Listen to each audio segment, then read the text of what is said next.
Төв аймгийн шүүх нь 1926 онд Богдхан уул аймгийн шүүх нэртэйгээр одоогийн Лүн суманд анх байгуулагдсан байна. Монгол улсын 1992 оны үндсэн хуулийн 48 дугаар зүйлд шүүхийн үндсэн тогтолцоо улсын дээд шүүх, аймаг нийслэлийн шүүх, сум буюу сум дундын дүүргийн шүүхээс бүрдэх бөгөөд эрүү, иргэн, захиргааны шүүн таслах ажлын төрлөөр шүүхийг дагнан байгуулж болно гэж заасны дагуу Төв аймгийн шүүх нь давуу заалдах шатны шүүх, сум дундын 1-2 дугаар шүүх, тамгын хилцгсэн бүтцтэй байхаар зохион байгуулагджээ. 2012 оны шүүхийн тухай хуульд давуу заалдах шатны шүүхийг шүүн таслах ажлын төрлөөр дагнан байгуулахаар зааж, улмаар 2013 оны 12 дугаар сарын 18-ны өдрийн шүүх байгуулах тухай хууль зааснаар сум дундын 23 дугаар шүүх, захиргааны эргийн анхан шатны 15 дугаар шүүх байгуулагдсан ажилласаар байна.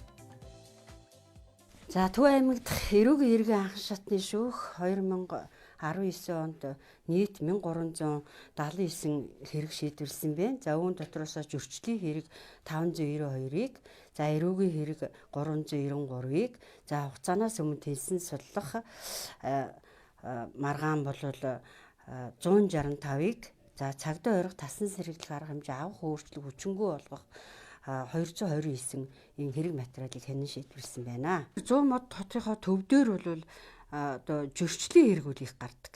Тэ зөрчлийн хэрэгүүд нийлээд гардаг. Сумуудын хувьд бол нутаг дэвсгэрийн дагаад энэ замуудаа дагаад тээврийн хэрэгстэй ашигладаг энэ хэрэгүүд их гарна. Хулгайн төрлийн гэмт хэрэг бол сумуудтай гарна. За манай шүүхийн ачаал бол ер нь аймагуудасаа бол нэлээд ачаалтад ордог. Тэ ер нь дархан орхон тэгэл Төв аймаг орж ирдэг. Ачааллын үед бол ер нь ачаалттай. Тэгээ энд бас нэг нутаг дэвсгэрийнхээ байршилтай холбоотой манай дээр чинь төвлөрсөн том 2-20 анги байдаг. Энэ рүүгээ бол одоо их ойрхоо явж нөгөө хугацаанаас өмнө тэнцэл суллах энэ асуудыг хэлэлцдэг шийдвэрлэдэг. Тэгээ нутаг дэвсгэр өргөн уудам учраас энэ хамаарч гарч байгаа хэрэг чинь малын хулгай ихтвэл их олон аймаг дамжсан, тэ олон сум дамжсан, энэ тентхийн одоо харьяалтай харьяалгүй тодорхой хаягтай хаяггүй хүмүүс үлддэг, тэ энэтэй холбоотойгоо бол цаг хугацааны хувьд бол инэлрүүлэлт, тэ энэ хувьд бол бас нэлээд хугацаатай хэрэгүүд бол орж ирж шийдвэрлэгддэг л дээ. 2019 онд бол тус шүүхээр бол 592 зөрчил хянан шийдвэрлэгдсэн. За энэ зөрчлийн бол энэ зөрчлийн тухай хуулийн 5-ын 4-р зүйл буюу гэр бүлийн хүчирхийлэлтэй тэмцэх тухай хууль зөрчиг гэж 5-ын 4-р бүлэгт заасан энэ зүйлийн зөрчлийн хэрэг маргаан бол энэ 592 зөрчлийн одоо 303 хүнд холбогдогч 317 хэрэг шийдвэрсэн байна. 317 хэрэг. Нөгөөх нэг зөрчил нь бол гарч байгаа хэргийн одоо дийлэнх нь бол нөгөө замын хөдөлгөөний аюулгүй байдлын тий тухай хууль зөрчих гэсэн 14-ийн 7-гийн 5 гэдэг зүйл анги. Энэ зүйлээр бол зөрчил одоо гарч байгаа зөрчил бол ихэнхдээ л энэ хоёр орж иж байгаа. За тэгээд энэ гэр бүлийн хүчирхийлэлтэй тэмцэх тухай хууль зөрчиг гэдэг энэ зөрчлийн хэрэг дотор бол гэр бүлийн хамаарал бүхий харилцаатай хүнийгээ зодсон, тий зодсон. За тэр хүсэл зоригын эсрэг үйлдэл хийхгүй байхыг албацсан буюу сэтгэл санааны хүчирхийлэл үйлдэх гэдэг энэ хоёр зүйл нь илүү даван галдаг. За хүчирхийлэл дотроо бол ер нь дандаа сохтой. Эрүүл хүн бол ер нь баг нэгтгэж байхгүй.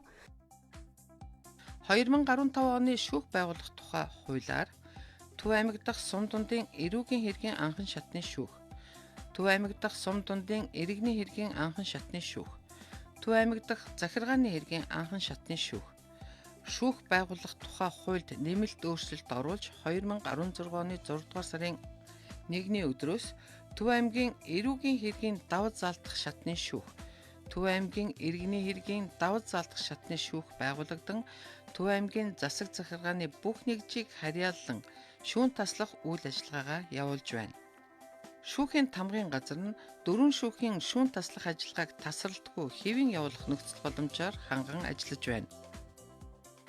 Тэгээд шүүхийн тамгын газрын хувьд одоо манай тамгын газар одоо шүүхийн ерөнхий зөвлөлийн бодлого шинжилгээний бодлогыг одоо өөрийн шүүхтээр хэрэгжүүлэх үйл ажиллагааг зохион байгуулж одоо 2019 онд орон нутгийн бас шүүхөөр үйлчлүүлж байгаа иргэд аж ахуйн нэгжийн шүүхийн үйлчлэгийг тэгш хүртээмжтэй бас ойлгомжтой ил тод хүргэхийн тулд нээлттэй шүүх үйл ажиллагааг нээлттэй шүүх танхимыг энэ жил одоо байгуулсан. Хуучин бол одоо шүүхийн хаалгаар орж байгаа шүүхийн өрөөнүүд бол тус тус нэг жижиг өрөөтэй өрөөндөө ингээ 2 3 шүүгчийн туслах бас нэг шүүгчийн туслахаар үргэлжлүүлж байгаа шүүхөөр үргэлжлүүлж байгаа хэргийн оролцогч маань одоо хажуутлынхан хүмүүст нэг өрөөнд дотор ингээд одоо зай талбай авдаг болоо үйлчлэгээ авахд бас нэлээд хүндрэлтэй байсныг бас энэ асуудлаар шийдсэн. Мөн сүүлийн үеийн дэвшилтэт технологиг ашиглаад манай шүүхийн хамгаалалт газар шинэ жил одоо насан туршаагүй гэрч охирогчийг бас шүүх хуралдааны танхимд бол мэдээж насан туршаагүй гэрч охирогч маань шууд оролцоход бол тэдгээр нь бас хэргийн бодит үннийг тогтооход тэдгээрийг оролцуулахад бас эрх зүйн хувьд бол чадамж нь бүрэн бос байдаг учраас одоо онлайнаар оролцуулдаг хүүхдэд насан туршаагүй гэрч охирогчид тусгай өрөөнөөс онлайнаар шүүх хуралдааны танхимд холбогдох өрөө байгуулсан байгаа. Энэ жил одоо аймгийн гэр бүл хөгжил залуучдын газартай хамтраад ийм өрөөг байгуулж ашиглалтанд оруулсан байгаа. Мөн шүүхийн үйлчлэгээ зардлыг хэмнэх одоо шүүгчдийн ачаалал шүүн туршлага ажлын ачаалал ихтэйгийн хажуугаар одоо 20 ангиуд руу хурж очиж одоо шүүх хуралдааныг явуулдаг. Энэ ажиллагааг бас багасгаж шүүхийн зардлыг хэмнэх бас ажлын ачааллыг бас тодорхой хэмжээгээр бууруулах үүднээс шүүхийн ерөнхий зөвлөлтөд хамтран одоо өнгөрсөн онд бол Баян дахь архины албадан эмчилгээний газартаа бол одоо онлайн шүүх хурлыг иргэний шүүгчд маань одоо шууд газар дээрээс хийж байгаа. Мөн хэргийн оролцогч хүсэлт гаргасан тохиолдолд бусад орон нутгийн шүүхүүд болон Төв аймаг дахь хамтаас бол онлайнаар шүүх хуралд оролцох боломж бол нээлттэй болсон. Төв аймаг дахь захиргааны хэргийн анхан шатны шүүх өнгөрсөн онд 69 нэхэмжлэл хүлээн авч 21 нэхэмжлэлийг хүлээн авахаас татгалзан буцаажээ. 48 нэхэмжлэлд захиргааны хэрэг үүсгэн хянан шийдвэрлэх ажиллагаа явуулж 44 захиргааны хэрэг хянан шийдвэрлсэн байна. Шийдвэрлсэн захиргааны хэргийн 54.5%-ийг газрын маргаан эзэлж байна. Төв аймаг нь 27 сумтай нийслэл Улаанбаатар хотыг хүрээлэн 74042 хавтгад дөрвөлжин км газар нутгийг хамардаг. Төв аймгийн хойд талын сумд амралт, сувлал, аялал жуулчлал, ойн сан бүхий газар мөн газар тариалангийн бус нутгийг хамардаг. Төвийн сумд нь нийслэлд ойр байрладаг, мөн олон улсын нисэх онгоцны шинэ буудал баригдаж, дэд бүтэц, хөгжин, иргэн, хуулийн этгээд газрыг ашиглан эдийн засгийн эргэлтэд оруулах үйл ажиллагаа эрчимтэй явагдаж байгаагаас шалтгаалan газрын маргаан их гарч байна. Захиргааны байгууллагаас газар эзэмшигчдийн үйл ажиллагаанд байнга хяналт тавьж, үүргээ биелүүлээгүй тохиолдолд газар эзэмших эрхийн гэрчилгээг нь хүчингүй болгосноор газрын маргаан үүссээр байгаа юм. За Төв аймаг дахь захиргааны хэргийн анхан шатны шүүхийн хувьд ачааллын тоогоор шийдвэрлэж байгаа хэрэг маргааны тоогоор нийт захиргааны хэргийн шүүхүүдээс 2% нийслэл захиргааны хэргийн шүүхийн дараа орж байгаа. За жил ирэх тусам шийдвэрлэж байгаа хэрэг маргааны тоо бол нэмэгдчихэд гарч байгаа маргааны 54.5%-ийг бол газрын маргаа эзэлж байгаа. За үүний дараа бол төрийн албаны маргаан замун зөрчлийн тухай хууль, зөрчил шалган шийдвэрлэх тухай хууль хүчин төгөлдөр үйлчилж гиснээр за зөрчлийн эргүүд бас нэмэгдэж байна.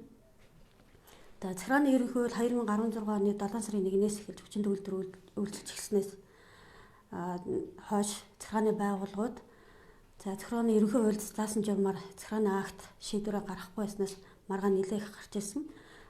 За тэгээд захиргааны хэргийн шүүхээс захиргааны ерөнхий хуульд зөрчсөн сонсох ажиллагаа явуулаагүй, оролцогчийг тогтоогоогүй, нөхцөл байдлыг тогтоогоогүй зэрэг үндслээр нэлээд олон захиргааны актыг хүчингүй болгож ирсэн. За 2018, 2019 оны хувьд бол захиргааны байгууллагууд ерөнхий хуульд заасан журмаараа шийдвэр гаргаад одоо бол ер нь хэвшиж байна. Зөрчил шалган шийдвэрлэх тухай хууль, зөрчлийн тухай хууль хүчин төгөлдөр болсонтой холбоотойгоор эрх бүхий албан тушаалтнууд болох татварын байцаагч, мэргэжлийн ялалтын улсын байцаагч зэрэг албан тушаалтнууд зөрчил шалган шийдвэрлэхдээ бас процессын алдаа нэлээд гаргаж байна. За мөн зөрчлийн эргийг хууль заасан журмаар хэр бүрдүүлэлтийг хууль заасан журмаар явуулахгүй байна. Нот баримтыг цуглуулахгүй байна. За энэ үндслээр бол шийтгэл хуудсууд бас хүчингүй болж байгаа. За зарим шийтгэл хуудсууд бас хүчин төгөлдөр хэврүүлсэн байгаа. Газартай холбогдох маргааны нэхэмжлэгчдийн 55%-ийг Улаанбаатар хотын иргэн хуулийн этгээд эзэлж байна. Шийдвэрлсэн хэргийн 19%-ийг ашигт малтмалын тухай зөвшөөрөл эзэмшигчдийн байгаль орчны менежментийн төлөвлөгөөг батлахгүй, сумын засаг даргын эс үйлдэх хууль бус болохыг тогтоож, тухайн төлөвлөгөөг батлахыг сумын засаг даргад даалгах тухай маргаан. 13.6%-ийг төрийн албаны маргаан. Тодорхой хувиудыг зөрчлийн хэрэг, эд хөрөнгийн эрхийн улсын бүртгэлтэй холбогдох маргаанууд тус тус эзэлж байна. Захиргааны ерөнхий хууль 2016 оны 7 дугаар сарын 1-ний өдрөөс хүчин төгөлдөр мөрдөгдөж эхэлснээр захиргааны байгууллагын шийдвэр гаргах ажиллагаа нээлттэй болж, захиргааны байгууллага иргэний хоорондын харилцаа ойртож, захиргааны байгууллагаас хууль зөрчсөн шийдвэр гаргах явдал багассан байна. За, эрүүл эргийн үед бол анхшдын шүүгдэж тухайн гэмт хэрэгтэй гэн буруутай эсэх хэрэг гэн буруутай байх юм бол түүнд эрүүгийн хариуцлага оногдуулах яар асуудал бол хяналт шийдвэрлэдэг. Тэгэхээр давзаалчдын шүүх бол анхшдын шүүхийн шийдвэртэй холбогдуулан гаргасан талуудын гомдол эсэргүүцлийг үндэслээд анхшдын шүүхийн шийдвэрөөр хуульд нийцсэн эсэх үндсэлтэй эсхийг бол хяндаг дээдчдийнх нь байгууллага шүүхэн гэсэн үг. За, Төв аймгийн хувьд гэх юм бол Нутаг дэвсгэрийн байршлын хувьд бол Улаанбаатараас 45 км-т авслагдсан байршилтай. За, ер нь бол мал аж ахуй газар тариалан түлхүү хөгжсөн. За, Улаанбаатар хотоос гадагшилж байгаа улсын чанартай магистрал автозамууд бол бүгд Төв аймгийн Нутаг дэвсгэрээр дамжин өнгөрдөг. За, аймаг өөр 27 сумтай. Нутаг дэвсгэрийн хувьд бол том хүн амын нягтршил ихтэй. Ийм томоохон аймаг. Тэр агуулгаараа бол Төв аймгийн шүүхүүдийн хэргийн ачаал бол бусад орон нутгийн шүүхтэй харьцуулахад бол харьцангуй өндөр байдаг. За, орон нутгийн давзаалагчдын шүүх бол бас онцлогтой. Өөрөөр хэлэх юм бол нийслэлийн шүүх болон Тархуу бол Орхон аймгийн давзаалагчдын шүүхүүд бол эрх зүйн төрлөөр бол дагамж мэргэжсэн байдлаар зохион байгуулагдсан. Өөрөөр хэлэх юм бол Тархуу аймгийн эрүүгийн хэргийн давзаалагчдын шүүх гэвэл зөвхөн эрүүгийн хэргийг шийдвэрлэнээс иргэний хэрэг шийдвэрлэхгүйгээр зохион байгуулагдсан. Эдгээрээс бусад бүх орон нутгийн давзаалагчдын шүүхүүд бол хэргийн төрөл хамааралгүйгээр эрүүгийн иргэний зөрчлийн хэрэгүүдээ бүгдийг нь бол хяналт шийдвэрлэх дээр орон нутгийн давзаалагчдын шүүхийн онцлог бол энд байгаа. За, манай шүүх одоогоор 4 шүүгчийн бүрэлдэхүүнтэй ажиллаж байна. За, 2019 оны жилийн эцсийн мэдээгээр манайх бол 140-од эрүү иргэн зөрчлийн хэрэг бол хяналт шийдвэрлсэн байна. За, энэ нь бол адил хэмжээний орон нутгийн шүүхтэй харьцуулахад бол харьцангуй өндөр. Нэг шүүгчд оногдож байгаа ажлын ачаал бол харьцангуй өндөр харагдана. За, шийдвэрлсэн 140-од хэргийн бол бараг 70% нь бол эрүүгийн хэрэг шийдвэрлэгдсэн байгаа. Тэгэхээр орон нутагт бас эрүүгийн хэргийн нөхцөл байдлаараа өндөр юм уу? Тэр хэмжээгээр шийдвэрлэж байгаа маргаан арай өндөр үү гэж статистиктэй үзвэл харагдаж байгаа. Төв аймгийн одоо эрүүгийн хэргийн шүүх одоо ирж байгаа хэрэг болон иргэний хэргийн анталчдын шүүхд ирж байгаа нэхэмжил өргөдөл гомдол, захиргааны хэргийн шүүхүүд ирж байгаа одоо нэхэмжил өргөдөл гомдлыг одоо хүлээж авахтаа бол одоо иргэнд нээлттэй байх үүднээс дэлгэц байрлуулсан байгаа. За, энэ дэлгэцээр бол одоо миний одоо энэ програмд хийж байгаа одоо бүх үйлдэл одоо тухайн иргэнд бол харагдана. Тэгээд хэрэг ямар шүүхтэр хуваарлагдсан тэр нь одоо шууд дэлгэцээр тухайн иргэндээ одоо харагдах утас байдлаа харагдаад тэгээд бид нар эндээс одоо нэхэмжил хуваарлсан ямар шүүгчдээр хуваарлагдсан бэ гэдэг баримтаа шууд хийлээд тэгээд иргэндээ гар утас зуруулаад өгдөг баг.